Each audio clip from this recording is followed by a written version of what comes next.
அனைவருக்கும் வணக்கம். தெய்வீக பலன்கள் சேனல் சார்பாக தங்களை அன்புடன் வரவேற்கிறோம். இன்று நம் காணொளியில் காண விரும்புவது மார்கழி மாதத்தில் கட்டாயம் வழிபட வேண்டிய தெய்வங்கள் பற்றி இந்த காணொளியில் பார்க்கலாம்.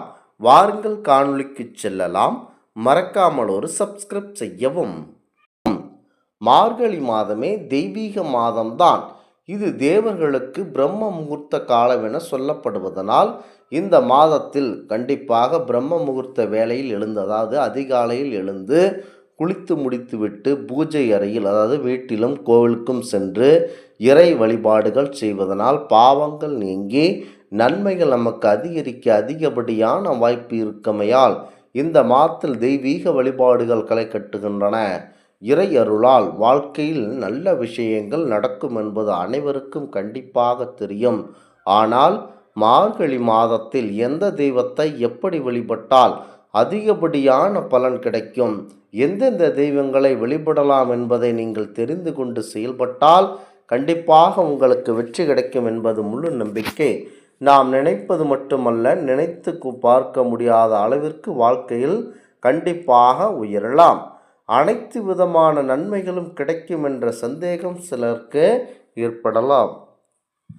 மார்கழி மாதத்தில் முக்கியமாக தெய்வத்தை வழிபட்டால் அனைத்தும் நல்லபடியாக நடக்கும் என்பது அனைத்து ஆன்றோர்களுக்கும் தெரியும். மற்ற மாதங்களில் வழிபடுவதை விட மார்கழி மாதத்தில், அதுவும் பிரம்ம முகூர்த்த வேளையில் விளக்கேற்றி வழிபட்டு வைத்தால் பன்மடங்கு பலன்களை பரம்பொருள் மகாலட்சுமி தேவி அவர்கள் நமக்கு வழங்குவார்கள் என்பது ஐதீகமாகும். குறிப்பாக அதிகாலை வேளையில் பரம்பொருள் மகாலட்சுமி தேவியை மனதில் நினைத்து கொண்டு அவருடைய சுரூபமான விளக்கேற்றி வழிபடுவது அவர்களுக்கு லட்சுமி கடாட்சத்தை உண்டாக்கும் என்பது எள்ளளவும் சந்தேகமில்லை. இருந்தாலும் மார்கழி மாதத்தில் காக்கும் கடவுளான பரம்பொருள் பெருமாளை வழிபடுவது மாபெரும் சிறப்புக்குரியதாக பார்க்கப்படுகிறது. மார்கழி மாதமே கண்ணனின் மாதமே கருதப்படும். முக்கியமாக மாதங்களில் நான் மார்கழி என கண்ணன் கூறுகிறார். இதற்கு பல காரணங்கள் இருக்கின்றன. 12 ஆழ்வார்கள் ஒரே பெண் ஆழ்வாரான ஆண்டாள் நாச்சியார் கண்ணனின் மீது திருப்பாவை பாடி பாவை நோன்பு கடைபிடித்து தான் விரும்பியபடி இறைவனின் திருவடியை அடைந்தது இந்த மார்கழி மாதத்தில்தான். அதனால்தான் மார்கழி மாதமும் ஆண்டாளின் திருப்பார்வை பாடல்களும் இன்று வரை பிரிக்க முடியாததாக இருந்து வருகிறது. அது மட்டுமல்ல, புராணங்களின்படி மகாபாரதத்தில் குருச்சேத்திர போரின் போது அர்ஜுனனுக்கு பகவான் கிருஷ்ணர் கீதையை உபதேசித்தது இந்த மார்கழி மாதத்தில்தான் என சொல்லப்படுகிறது.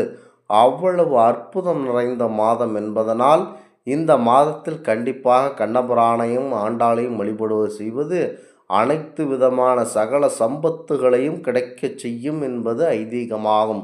அது மட்டுமல்ல, தன்னுடைய நண்பனை காண வந்து தயக்கத்துடன் ஒரு பிடி அவளை கொடுத்ததாக அளவில்லாத செல்வத்தையும் நினைத்து பார்க்க முடியாத அளவிற்கு நன்மைகளையும் குசேலருக்கு பகவான் கிருஷ்ணர் வாரி வழங்கியது இந்த மார்கழி மாதத்தில்தான். அதனால்தான் மார்கழியில் கீதை ஜெயந்தியும் குசேலர் தினம் கொண்டாடப்படுகிறது. மார்கழியில் பெண்கள் கண்ணனை வேண்டி பாவை நோன்பு இருந்ததனால் மார்கழி மாதம் நிறைவடைந்து தை மாதம் துவங்கியதும் அவர்களுக்கு விரும்பியது போலவே கணவனும் கிட்டுவார்கள் என்பது ஐதீகமாகும். வாழ்க்கை அமைவதற்கு வழி பிறக்கும் என்றும் சொல்லுவார்கள். தை பிறந்தால் வழி பிறக்கும் என்ற பழமொழி இன்றளவும் உருவானதற்கு இதன் நம்பிக்கையும் ஒரு காரணமாக அமைந்து விட்டது. மார்கழி மாதத்தில்தான் தெய்வீக சக்தி ஈர்க்கும் வழிபாடுகள் எந்த அளவிற்கு நாம் ஈடுபடுகின்றோமோ அதே அளவிற்கு நம்முடைய வாழ்க்கையில் நன்மைகளும் அதிகரிக்கும் என புராணங்கள் கூறுகின்றன. குறிப்பாக அதே போலத்தான் மார்கழி மாதத்தில் முதலில் பரம்பொருள் விநாயகப் பெருமானை வழிபட்டுவிட்டு பிறகு மற்ற தெய்வங்களை வழிபாடு செய்தது மிகவும் சிறப்பு மிக்கது.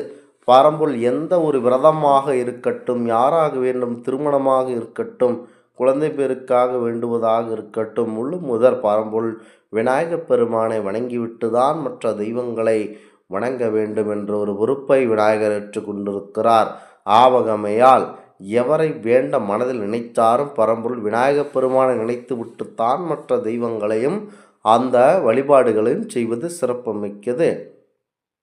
இந்த மாதத்தில் காலையில் எழுந்து சாணத்தில் விநாயகருடைய விருவம் பிடித்து வைத்து அதற்கு பூக்கள் வைத்து வழிபட்டால், முக்கியமாக அருகம்புல் சாத்தி அதற்கு மஞ்சள் குங்குமம் இட்டு பரம்பொருள் விநாயகப் பெருமானை மனதில் நினைத்து கொண்டு நாங்கள் செய்யும் தொழில் மற்றும் வேலை அனைத்தும், அதாவது திருமண பேராக இருக்கட்டும், பணப்பிரச்சனையாக இருக்கட்டும், எந்த ஒரு கடன் திரும்ப வராத கடனாக இருக்கட்டும், எதுவாக இருந்தாலும் உடனடியாக உங்களுக்கு தீர்ந்து நன்மை நடக்க பரம்பொருள் விநாயகப் பெருமானை இந்த காலை பொழுதில் வழிபாடு செய்ய வேண்டும். அதற்கு பூக்கள் வைத்து வழிபடுவதனால் அந்த நாளும் மார்கழி மாதம் மட்டுமின்றி வாழ்க்கை முழுவதும் தடைகள் ஏற்படாமல் நன்மைகளும் இறைவனுடைய அருளும் விரைவாக கிடைக்க வழி செய்யும் என்பது நம்பிக்கையாகும். பரம்பொருள் ஆஞ்சநேய பெருமானை இந்த மார்கழி மாதங்களில் வழிபடுவதனால் யம பயம் மற்றும் சனி பகவானுடைய தாக்கங்கள் கண்டிப்பாக தீரும். மாதமையால் பரம்பொருள் ஆஞ்சநேயருக்கு மாலை வேளையில், அதாவது ஆஞ்சநேயர் கோவிலுக்கு சென்று முக்கியமாக பசு நெய்யால் அவருக்கு உங்கள் மனதில் நினைத்து கொண்டு, உங்களுக்கு சனி பிரச்சனைகள் வரக்கூடாது என்பதை மனதில் நினைத்து கொண்டு, முழு முதற் கடவுளான பரம்பொருள் ராமபிரானை மனதில் நினைத்து கொண்டு ஆஞ்சநேயரையும் மனதில் நினைத்து வழிபாடு செய்தோமேயானால் கண்டிப்பாக சனியுடைய தாக்கம் குறைந்து நமக்கு மாபெரும் சக்தி கிடைக்க அதிகப்படியான வாய்ப்பு இருக்கின்றன.